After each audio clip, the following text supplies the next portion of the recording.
지만 유럽 교회가 잘 살게 되면서 이렇게 된 거예요. 여러분 유럽 교회 가보십시오. 성당, 교회 휘황찬란하잖아. 그리고 유럽 교회가 부유해지게 되면서 여기도 좋으니까 원래 기독교의 신앙은 종말론입니다. 내세론이거든요. 다음 세상에 대한 기대가 없어지는 거예요. 그래서 어떤 의미에서는 여러분 고난이 변장된 축복이 될 수도 있는 거예요. 오히려 자유가 잘 활용하지 못하면 재앙이 될 수도 있는 것입니다.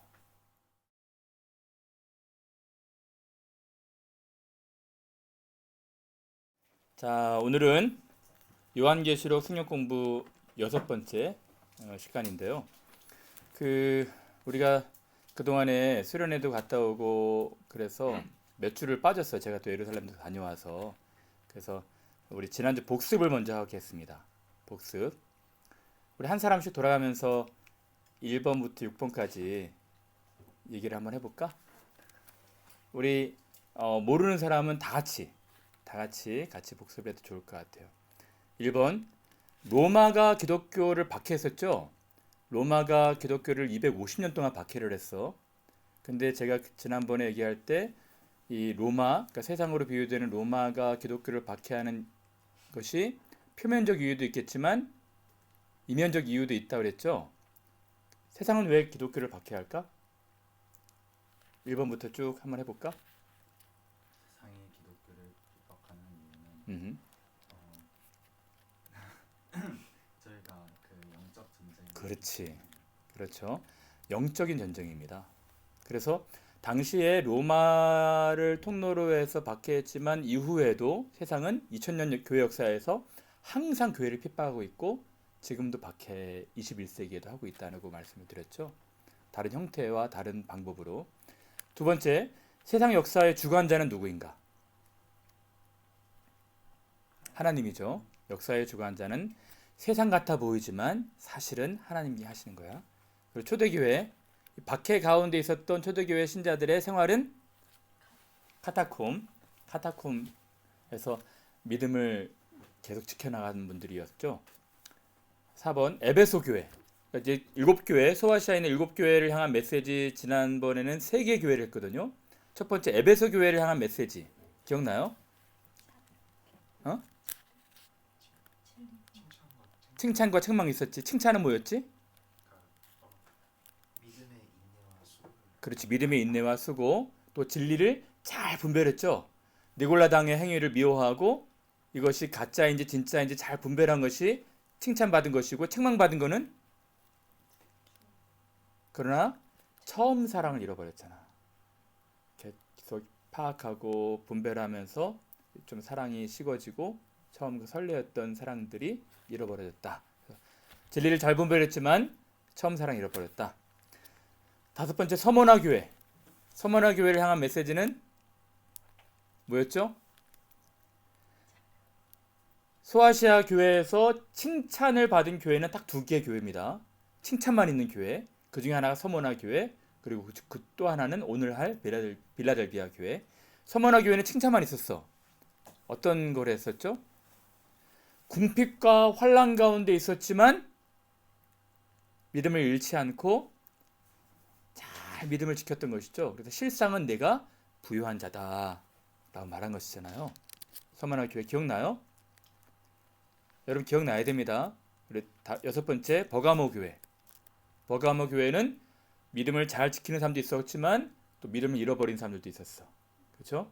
니골라당의 교훈을 쫓는 사람들이 있어서 두 부류의 신자들이 있었다. 이것은 오늘 현대교회도 이런 교회 양상들은 나타난다고 말씀을 드렸어요. 이게 지난번에 우리 공부했던 것이고요. 오늘은 하지 못한 4개 교회를 공부할 겁니다. 요한계시록의 주제 아시겠죠?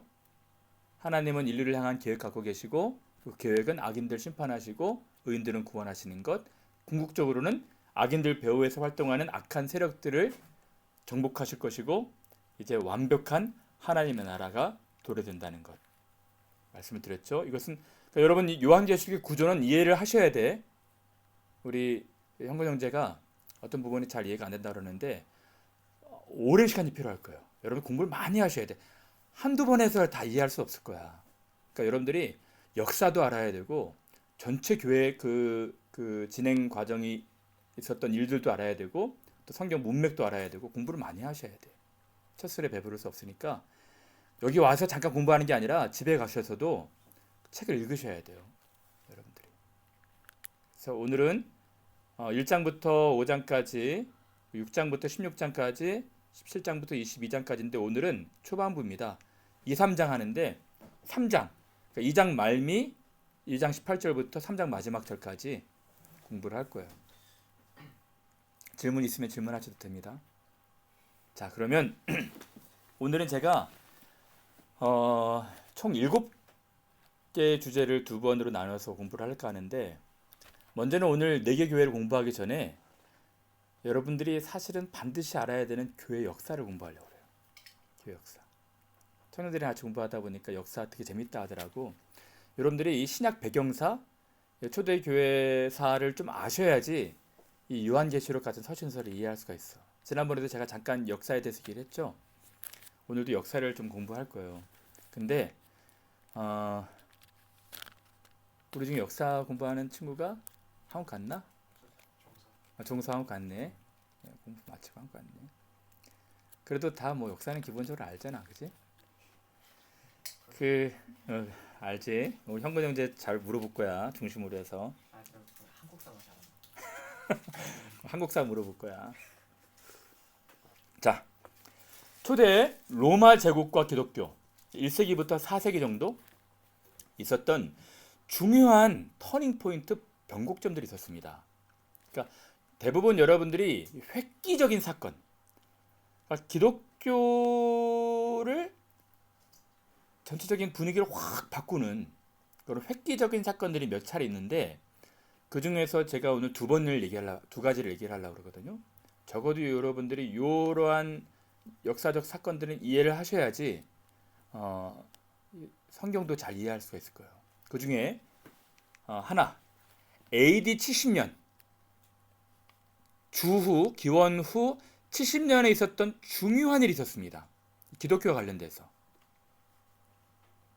그리고 또 하나는 AD 313년.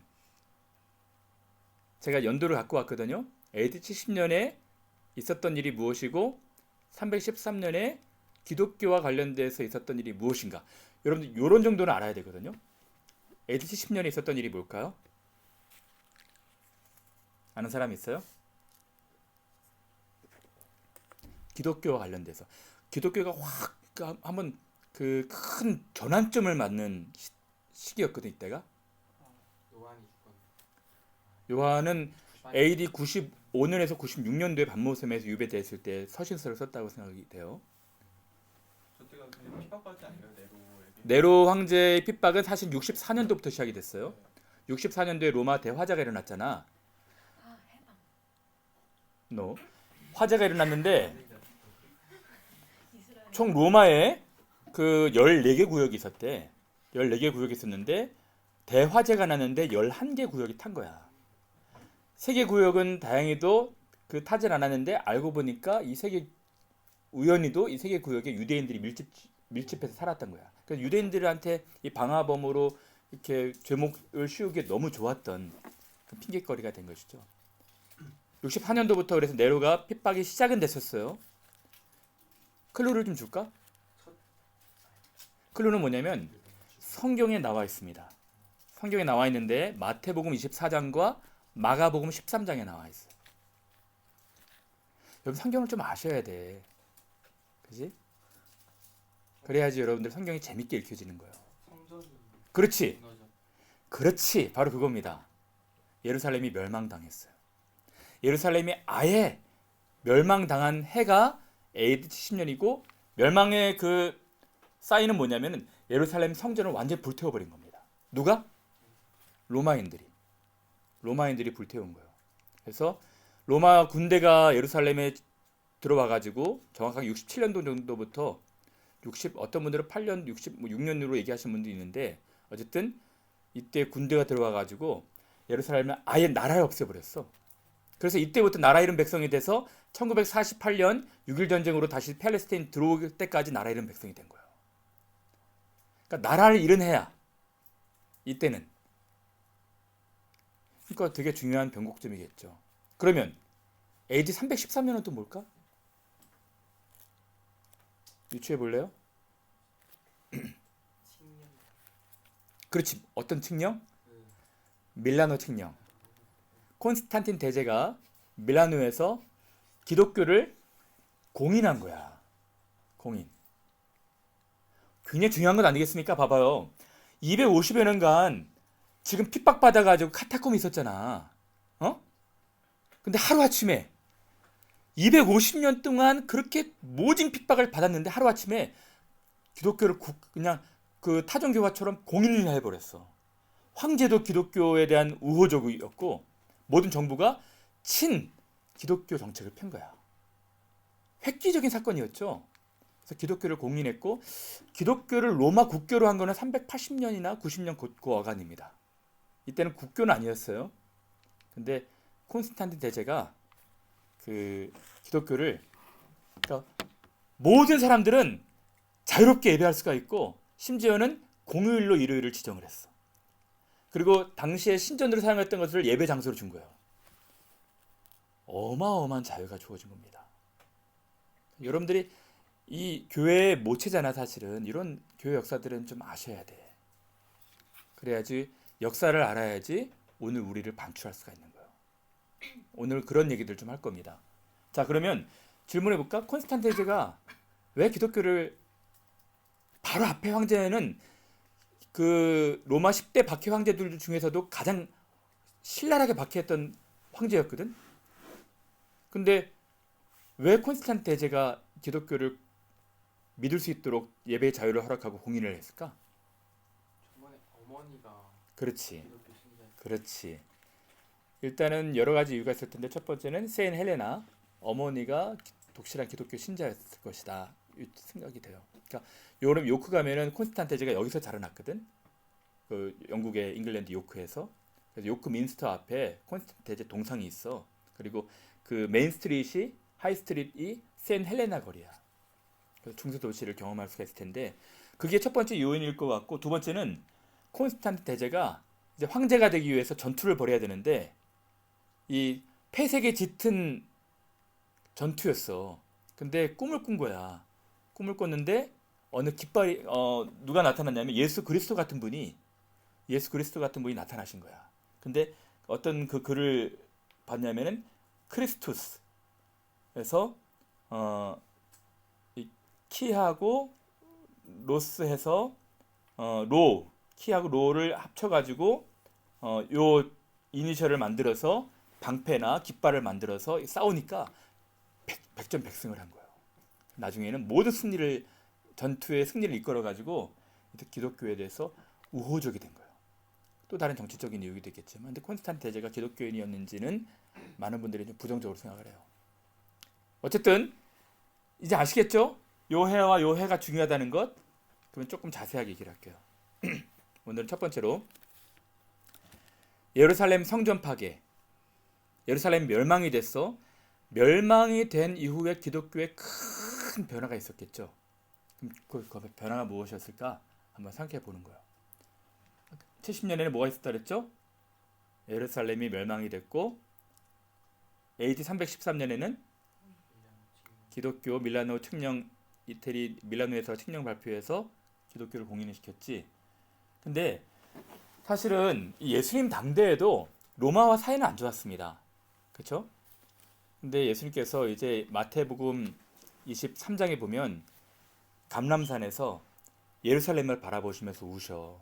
예루살렘아, 예루살렘아, 네가 멸망에 관한 일들을 알았다면 좋을 뻔했다. 네가 이제 멸망할 거다.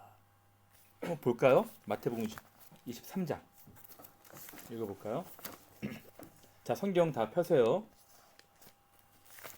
마태복음 23장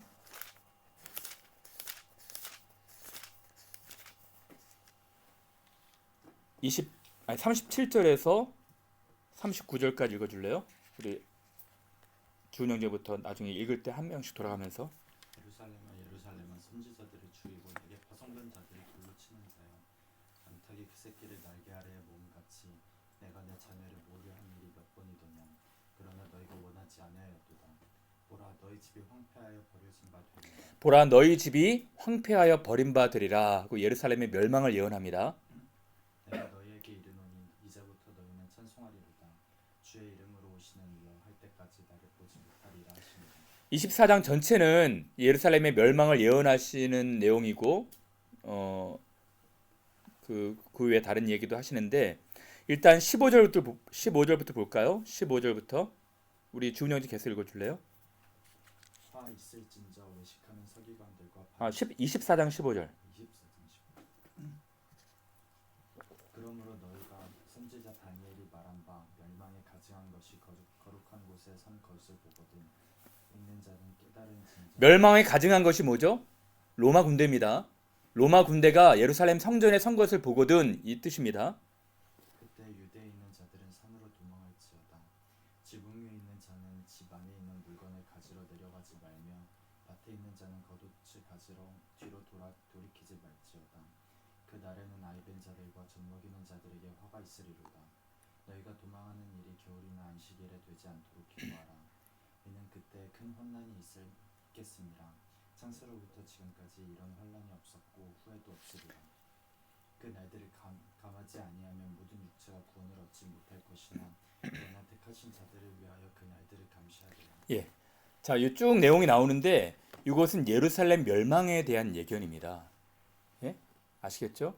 그리고 나서 예수님께서 예언하신 몇십 년 뒤에 실제로 AD 70년에 예루살렘이 멸망을 당한 거예요. 그래서 제가 조금 이 내용을 자세하게 좀 말씀을 드릴게요. 원래 왜 로마가 이 예루살렘 성전을 파괴하고 회파하려고 했을까? 사실은 세금 문제가 좀 있었습니다. 여러분, 유대인들이 예수님 당시에도 이 대제사장 그룹하고 이 빌라도 총독하고 좀 결탁을 해서 정치적인 야합을 해서 그렇게 사이가 나쁘진 않았거든요. 물론 셀롯 땅 그 열심당원이 무력으로 로마인들하고 좀 정복하려고 싸우는 사람들도 있었지만 어느 정도의 그런 결탁은 있었어. 로마인들이 계속해서 텍스를 걷는데 텍스가 잘 안 거쳐지는 거야. 그래서 이 로마인들이 예루살렘 성전으로 들어옵니다. 성전으로 들어와서 성전에 있는 보물들을 다 뺏어간 거야. 그럼 유대인들이 거기서 크게 분노를 하는 것이죠. 우리 성전에 있는 것들을 다 빼앗겼다 해서 이때부터 좀 이제 무력으로 시위하고 무력으로 반대하는 그런 조짐들이 생겨서 네로 황제가 64년 이후에 예루살렘 진멸 계획을 세웁니다. 그래가지고 베스파시아누스라는 장군을 AD 67년에 예루살렘으로 보내. 예루살렘으로 보내서 이 사람이 이제 진압하려고 하는데 어떤 문제가 생기냐면 네로가 자살을 합니다. 네로가 로마 본진에서 자살을 해서 로마 원로원에서 다음 황제 후보군들이 있어야 되잖아요. 근데 유력한 다음 황제가 베스파시아누스였어. 베스파시아누스가 다시 회군해가지고 가서 거기서 황제가 됩니다. 근데 그 아들 티투스를 남겨놓은 거예요. 티투스를 남겨둬서 이 티투스가 3년 동안 전쟁을 해서 예루살렘을 멸망시키는 겁니다. 그 티투스는 나중에 황제가 되는데 이 티투스 다음 황제가 동생이었던 도미티안 아시죠? 이 황제가 있을 때 요한을 반모섬에 유배시킨 거야. 아시겠어요? 그러니까 도미티안이 그렇게 또 극렬하게 기독교를 박해하잖아요. 근데 이번에 그 로마 군대의 진군과 유대인들의 저항, 지도가 잘 안 보이겠지만 그 여기 사해입니다. 여기 사해 바다고 여기가 예루살렘이 여기 있어. 예루살렘이 여기 있고 로마인들이 가이사라 통해서 이쪽으로 들어왔겠죠. 전체 이스라엘을 완전히 회파시켜 버린 거야. 근데 예루살렘에서 도망치고 쫓겨나온 사람이 어디로 가냐면은 천연 요새 마사다라는 곳으로 갑니다. 원래는 마사다 위에 다윗이 피했던 엔게디 동굴이 있어. 엔게디 동굴에서 사실 마사다라는 곳이 성경에 나옵니다. 그러니까 엔게디 동굴에서 사울을 만났는데 사울은 예루살렘으로 돌아가고 다윗은 요새로 돌아가니라라는 구절이 있거든요. 그 요새가 바로 마사다입니다. 마짜다. 요새를 원래 성경에는 마짜다라고 하는데 이 마사다예요. 근데 제가 이번에 예루살렘 다녀왔잖아. 이스라엘 다녀왔는데 와 여기도 한번 가봤거든요. 그러니까 우리 이스라엘의 황산벌처럼 최후의 항전터야. 여러분, 이 티투스 장군이 여기는 70년에 멸망을 시켰는데 여기는 73년에 함락을 시켰대. 3년 동안 969명의 사람이 이 여기에서 버틴 거예요. 당시에 로마 군대를 여기에 포위한 사람들은 15,000명이었대. 근데 이 3년 동안 함락을 시키지 못한 거야. 기가 막히더라고요, 여기가. 보면은 다 광야입니다. 전체가 다 광야야. 그러면은 질문은, 야, 이 사람들 어떻게 이 식량을 유지할 수가 있었을까? 어떻게 또 물을 유지할 수가 있었을까? 먹을 물, 식수. 근데 기가 막히더라고. 여기 가보니까 빗물을 받을 수 있는 그런 통로들을 다 만들어 놨어. 그래서 어마어마한 물들을, 식수를 저장을 해놨더라고. 원래는 여기는 헤롯이 지은 그 별장입니다. 헤롯 그 지은 전쟁터였어. 그러니까 자기 별장이기도 하고 또 침략에 맞춰서 여기에 그 궁전을 하나 줬는데, 그 제가 가봤거든요. 다음에 한번 보여줄까? 자, 제가 사진을 찍어 왔어요. 보이죠? 전체가 다 한번 정상에서 찍은 건데 다 이런 허허벌판이야. 산악 지형입니다. 근데 저 밑에서 올라와야 되는 거야. 밑에서. 근데 올라올 수가 없어. 올라오려면은 다 한 사람만이 지나다닐 수 있는 이런 도로들, 이런 도로들 하면은 뭐 밑에서 다 돌을 굴리거나 항전을 하게 되면은 올라갈 수가 없는 겁니다. 또 하나, 맨 위에 정상에서 한번 찍은 사진이거든요. 어마어마하게 커. 축구 운동장 몇 개 있는 것처럼. 여기가 전체가. 근데 여기서 이제 969명이 그 항전하며 싸웠던 겁니다. 주로 열심당원들이 많았겠지. 그런데 진짜 대단하더라고, 이스라엘 유대인들이. 근데 어떻게 여기를 함락시켰냐? 그 여기에 이 로마인들이 산을 하나 또 쌓았대. 여기를 건너갈 수 있는. 그 3년 동안 산을 쌓은 거야, 하나를. 산을 하나 만든 거야. 굉장히 했죠. 그래서 산을 만들어서 여기랑 비슷하게 해가지고 여기로 들어가 버린 겁니다. 들어갔을 때 더 놀라운 건요, 이 969명이 애들 몇 명, 한 5명, 6명 남겨두고 다 죽었다는 거야. 어떻게 죽었냐면은 이 유대인들 율법으로 자살을 해서는 안 되거든요. 자살을 안 하면 안 되니까 한 사람이, 가장이 자기 아이들 죽이고 부인 겁탈 강간당하면 안 되니까 그 스스로 죽이고, 그리고 서로 죽여서 맨 마지막 한 사람만 자기 자살을 하고, 그렇게 900여 명이 다 죽었다는 거야, 유대인들이. 여기 가보니까, 야, 유대인들이 이렇게 싸웠구나. 이렇게 믿음을 지키려고 로마인들하고 이런 결전을 벌였구나라는 생각이 들더라고요. 자, 그래서 나중에 우리 한번 이스라엘 청년들도 같이 갔으면 좋겠어요. 우리 교회 교인들 한번 쭉 예루살렘 여행을 해봐도 좋을 것 같아요. 자, 근데 박해 기간 동안 그 10여 명의 황제들이 모질게 박해를 했지만 그 합리적인 황제들도 있었어요. 그래서 고대 로마에서 나온 서문들인데, 여기 소아시아 지역을 다스리는 총독이 트라이안 황제한테 보낸 편지였답니다.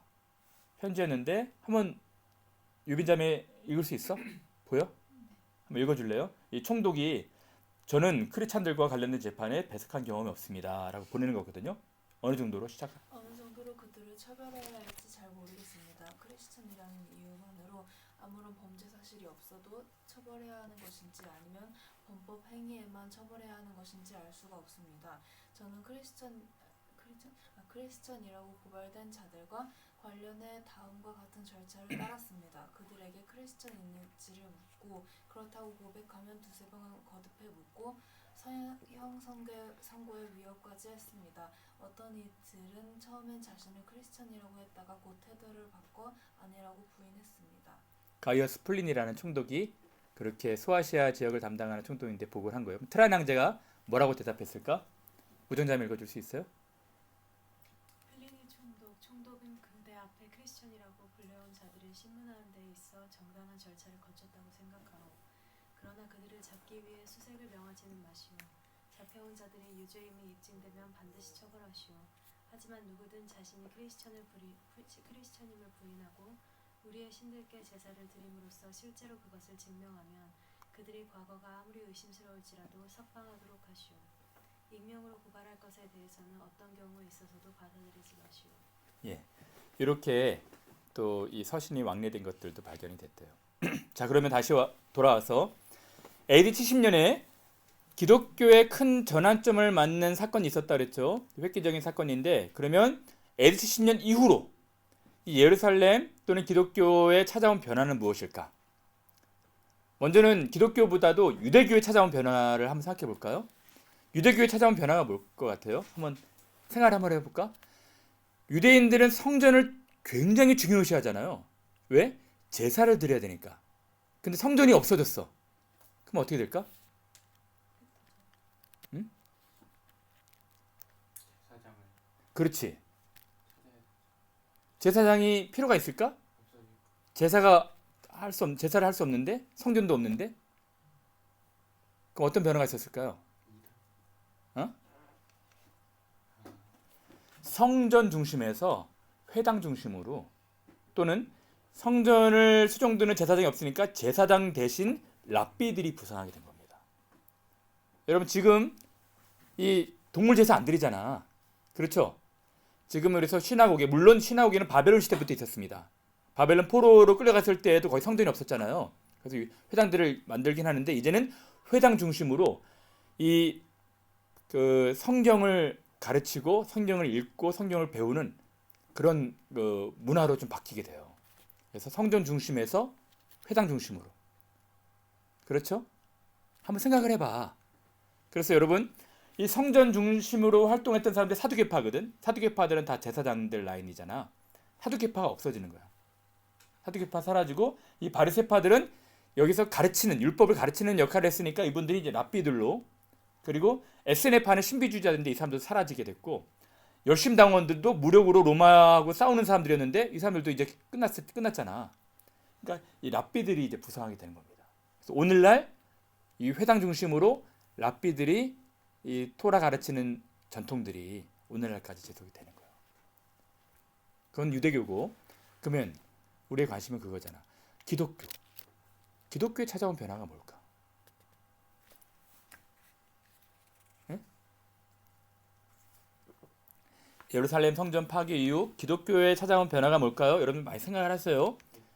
첫 번째는 이제 여기서 살 수 없으니까, 예루살렘이 멸망이 됐으니까 유대인들은 남았을지라도 뭐 흩어진 사람도 있겠고, 전역으로 이제 도망가거나 흩어져야 되겠지. 그러니까 디아스포라 현상이 있는 것입니다. 뭐 여러 지역으로 흩어졌겠지, 그치? 흩어지게 되면서 긍정적인 일도 있었던 거예요. 뭐죠? 기독교 복음이 확장이 되는 거야. 물론 사도 바울이 선교 여행하면서 이방 신자들 중심으로 이렇게 복음을 전했지만, 이 사람들이 예루살렘이 이제 멸망이 되니까 막 흩어지기 시작하면서 주거지를 중심으로 복음을 전하게 되는 거예요. 여러분, 그런 의미에서 이 부분은 분명히 환난은 맞았지만 하나님의 섭리도 있었던 거예요. 여러분, 오순절날 하나님께 성령을 보내셨잖아. 그리고 각 사람의 언어로 말하게 하셨잖아요. 근데 그리고 물론 고넬료도 회심을 후회하고 믿는 사람들, 이제 이방인에 대한 구원, 그러니까 베드로한테 얘기해 줬잖아요. 베드로야, 하늘 위에서 보자기를 내리면서 잡아먹어라. 저는 부정한 것을 잡아먹을 수 없습니다. 내가 깨끗하게 한 것을 네가 왜 부정하다 말하느냐. 그러니까 이방인들에게 복음을 전하는 암시를 하지 않습니까? 그럼에도 불구하고 유대인들은 복음을 안 전해. 하나님이 또 어떤 방법을 택하셔요? 하도 복음을 안 전하니까 사도행전 7장에 스데반을 순교하게 하시면서 핍박을 가하시잖아. 핍박 가하시니까 사람들이 도망치면서 복음 전하기 시작한 거예요. 빌립이 사마리아로 올라가면서 복음 전하기 시작하는 거잖아요. 복음 전해라, 복음 전해라. 예수님께서 그렇게 말씀하시는데, 예수님께서 승천하시면서 하늘과 땅의 모든 것을 내게 주셨으니 가서 모든 민족으로 제자로 삼아 아버지와 아들과 성령의 이름으로 세례를 주고 내가 내게 분부한 모든 것을 가르쳐 지키게 하라. 모든 민족을 제자 삼으라 그러는데 안 가요. 이 유대인들이었습니다. 그래서 하나님께서 하도 안 가니까 흩으시는 거야. 그러면 우리들한테 한번 우리들에게 주시는 말씀 생각해 볼까요? 여러분들 복음을 전하고 있습니까? 여러분 오늘날 교회가 선교하고 있습니까? 계속 복음 전해야 되는 사명, 선교 전해야 되는 사명도, 선교해야 되는 사명도 아는데 하지 않으면 하나님께서 우리를 책망하실 수 있어요. 하게끔 하실 수 있는 거예요. 여러분들이 그런 부분을 좀 생각을 해야 돼요. 그래서 이런 부분들은 좀 그 기독교 복음 확장하는 계기가 됩니다. 단 여기 긍정적인 부분도 있었지만 또 부정적인 면도 있었어요. 뭐냐면 이름이 약한 사람들은 또 가서 거기 이방 문화, 헬레니즘 문화에 영향을 받는 거예요. 그래서 긍정적인 부분은 믿음이 좋은 분들은 복음을 확장하는 계기도 됐지만 그렇지 않은 분들은 또 여기서 섞이는 거야. 그냥 세상이 좋으니까 이 세상 문화와 융합이 되는 겁니다. 그래서 기독교의 세속화 현상도 이때 생기게 되는 거예요. 자, 아시겠습니까? 그래서 우리가 첫 번째로 공부했던 건 뭐냐면은 예루살렘 70년 멸망 이후에 기독교는 큰 변화를 맞이했습니다. 그래서 이땐 흩어지는 현상들이 있었어요. 자, 그러면 두 번째 로마 박해 종식 후. 그러니까 이게 언제라고 그랬죠? 313년 로마 박해를 이제 종결시키잖아. 그래서 콘스탄틴 대제가 기독교를 공인하게 되면서 250년 동안 박해 가운데 있었지만 이제 신앙의 자유를 찾게 된 거예요. 이게 되게 중요합니다. 이 내용이. 한번 생각해 보세요. 이 부분은. 로마 박해가 하루아침에 끝났잖아. 바뀌어도 너무 많이 바뀌었어. 250년 동안 지금 핍박 가운데 있다가 한번 생각해 보세요. 하루아침에 신앙의 자유를 찾았고 예배당도 얻었고 모든 것을 얻게 되는 변화가 생긴 거예요. 그러면은 이 로마 박해 종식 후 기독교에 큰 변화가 있지 않았을까요? 어떤 게 있었을까요? 뭐 긍정적 변화도 있었고 부정적 변화도 있었을 텐데 한번 얘기해 볼래요? 한번 상상 한번 해보세요. 우리가 그동안에 억압 가운데 있다가 어느 날 어느 시에 이게 해방이 돼 버렸어. 그리고 정부의 지원으로 후원으로 적극적인 격려와 그 도움으로 예배를 할 수가 있게 됐어. 큰 변화가 있지 않았을까요? 어떤 변화가 있었을까? 대창현재님. 저는 그냥 부정적인 것보다 올랐는데 그 분열했을 것 같다는 생각이 그렇지. 교회에 갈등이 생겼고 교회 안에 분열이 있었겠죠. 어떤 사람들 간에 분열이 있었을까? 그러니까 교리가 됐든 뭐가 됐든 자기 그렇죠. 주장하는 사람들이 맞다고 싸우는 게 그러니까 그렇죠. 중요한 것이 예전에는 그 박해를 받는 것을 하나로 뭉쳤다면 지금도 흩어졌을 것 같다는. 그렇겠죠. 그런 것도 있겠죠. 어떤 그런 신학적인 어떤 다름과 또 신앙적인 다름에 대한 어떤 갈등도 있었고 그런 싸움도 있었겠죠. 또 여러분 250년 동안 이 박해 기간 동안에 믿음을 잘 지킨 사람과 적절하게 타협한 사람들과의 갈등도 있지 않았을까요? 그렇죠. 우리 옛날 일제강점기 때 신사참배한 사람과 신사참배하지 않아서 투옥된 사람들과 같이 해방이 됐는데 갈등이 심각했거든. 이 끝까지 버틴 사람들은 그 신사참배한 사람들을 용납하기가 쉽지 않았었어요. 그렇지 않았을까요? 어떤 분들은 신앙 지키기 위해서 막 죽어갔는데 어떤 사람들은 신앙 다 버리고 있다가 나중에 자유가 되니까 다 자기 또 크리스찬이라고 다시 오면은 그걸 어떻게 받아들여? 그렇죠? 또 어떤 변화가 있었을까? 지훈 형제? 역차별이 있지 않았을까요? 역차별도 있었겠지. 지금까지 자기들 박해온 사람들에 대한 역차별. 그렇지. 그런 것도 있었겠죠.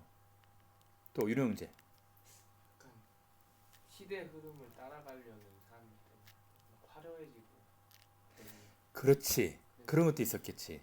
예전에는 무덤에서 예배를 드렸는데 이제 모든 큰 신전들을 다 예배당으로 주고 모든 재산도 다 주니까 이제 완전히 문화가 좀 바뀌었겠죠.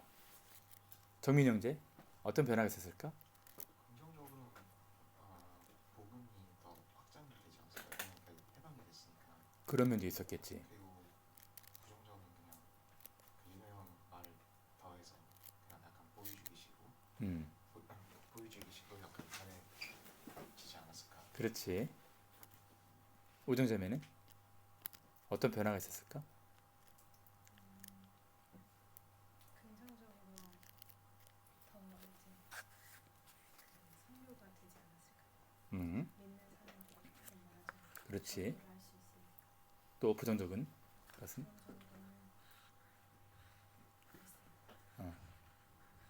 유빈자매는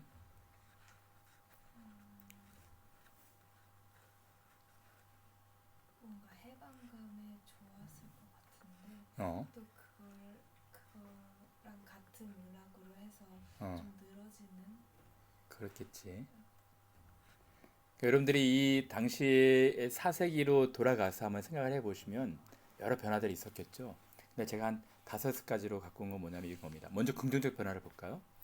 여러분, 전에는 그 숨어서 예배를 드렸는데 이제는 자유롭게 예배를 드리라고 예배당까지 내어줬어요.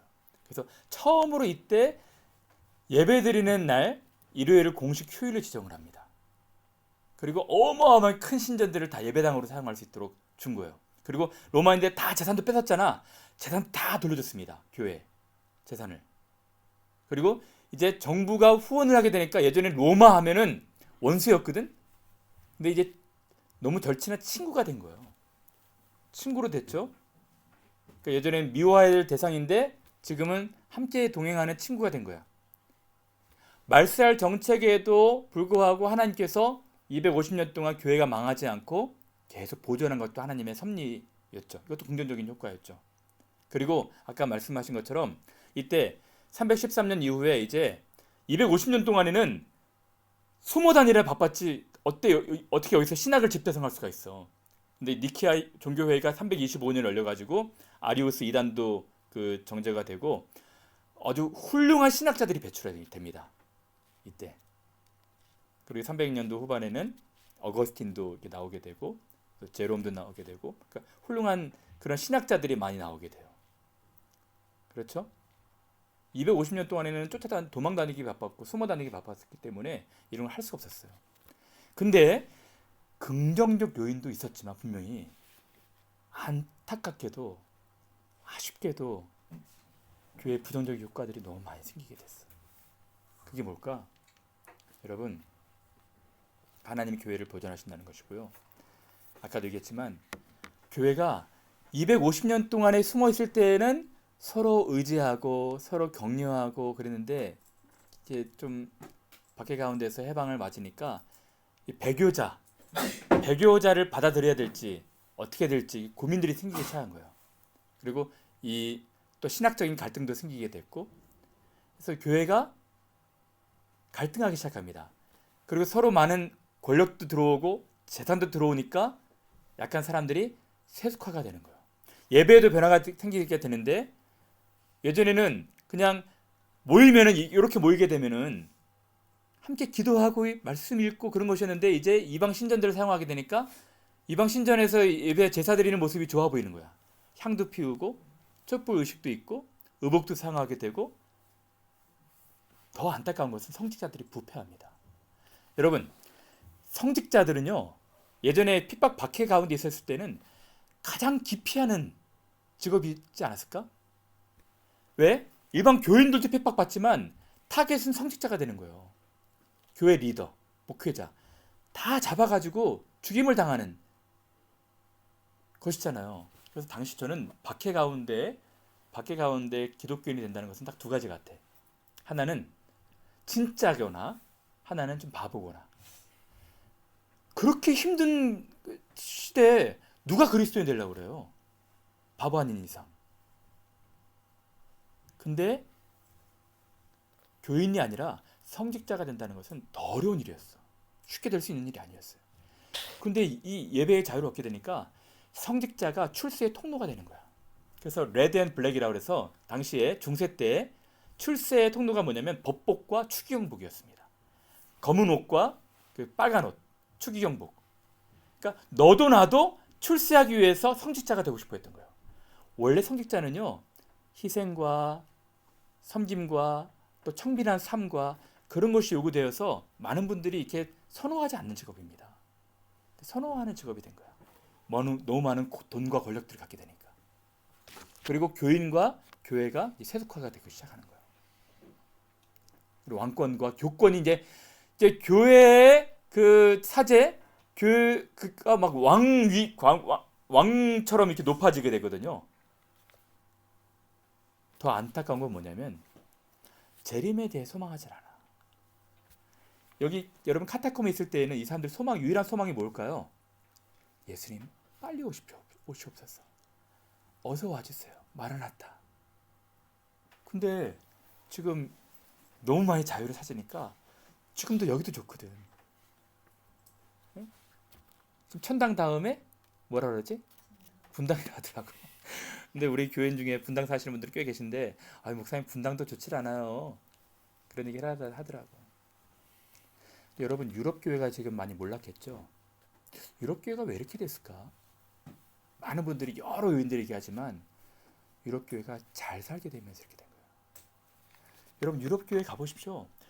성당, 교회 휘황찬란하잖아. 그리고 유럽 교회가 부유해지게 되면서 여기도 좋으니까 원래 기독교의 신앙은 종말론입니다. 내세론이거든요. 다음 세상에 대한 기대가 없어지는 거예요.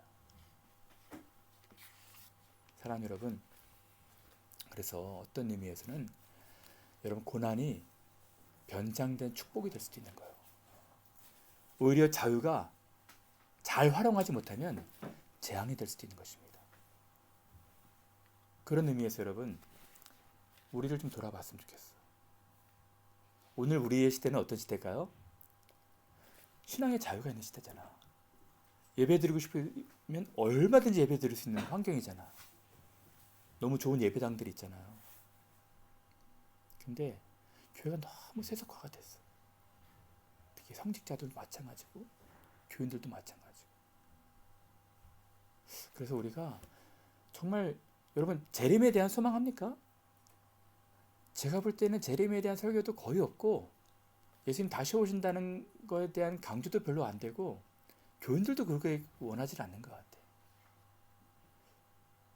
하나님께서 너무 풍성한 자유도 주시고 은혜도 많이 베푸시는데 우리가 이런 부분에서 잘 활용하지 못하는 것 같아요. 그래서 오늘 이런 부분에 대해서 우리가 좀 잘 생각해야 한다는 메시지를 여러분들이 좀 받았으면 좋겠어요. 자, 그럼 여기까지 우리 하고 원래는 제가 하나만 더 하고 쉴까 했는데 여기까지 좀 시간이 좀 많이 써가지고 여기까지 하고 나서 두 번째 시간을 좀 갖도록 하겠습니다.